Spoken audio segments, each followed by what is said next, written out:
All right. So check this out, okay? So it's actually a really good thing, oops, that I did this because, first of all, I exposed two things. You know, this was all filled up with foam before, okay? And I want to point out the first thing I discovered was just so much filth. I don't know where it comes from because it's not rust. The only rust that I found on the whole Airstream is just right here, a little bit of rust right here, and I'm going to shave it off. I'm going to use this tool right here. I'm going to actually just do it, you know, check this out. Like, it just removes, you know, any surface rust. And it's all surface rust. This is the only little piece of rust that on the whole Airstream. It's one little tiny section here. And you know why that is because I found a hole. I found a little split in the belly. So rather than replace the entire belly pan, right, I've come up with the conclusion that I'm going to put a square piece to cover that on top of this, and then later down the road I am going to actually see if I can put a double belly pan, because I'm going to be serious right now. The way they've designed this, look at this. That's the only thing. Look, it's the only thing separating. There's a little bit of a crack here, and there's a little bit of a compromise there. The only thing separating the floor is just that tiny thin layer of metal. So what I'm going to do, and this is really cool, they have it folded.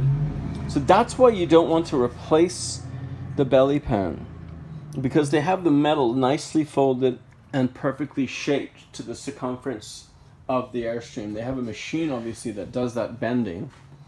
But for my just clarity, what I did was, as you can see here, I'm experimenting with this foam, and I'll tell you, this foam adds so much support, rigidity, and strength to the overall structure of this thing. Then, once I have the Airstream all put together and everything is hunky-dory, I'm going to actually have brand new aluminum sheeting put on the bottom, on top of this, with a thin layer of this acoustic waterproof foam that I found that they have. It's like a thin, membrane. And then I'm going to have that drilled into the bottom to add even more strength, rigidity, and weatherproofing, because I don't like it. I don't think this is enough of a... All you have is a thin piece of plywood, some fiberglass, and then this just tin. I don't like it. So we're keeping the tin, and then we're going to put a nice thin sheet of aluminum on the bottom on top of this. And with that foam, it's going to add a nice, I would say a square piece, just covering this square section maybe, I think would be really nice, because then you're not sleeping. Basically, I just don't understand the design of it. Anyway, I'm just really glad I was able to get all of the shit out of here. Now it's going to be super, super clean.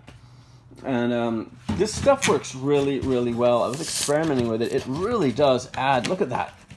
It adds so much to it. So and it's expensive. It's $5 a can. It's just $5 for that much. So I'm going to continue to use that to add rigidity and seal up any little imperfections and cracks. That way, nothing can come in or out. It's watertight. It's solid.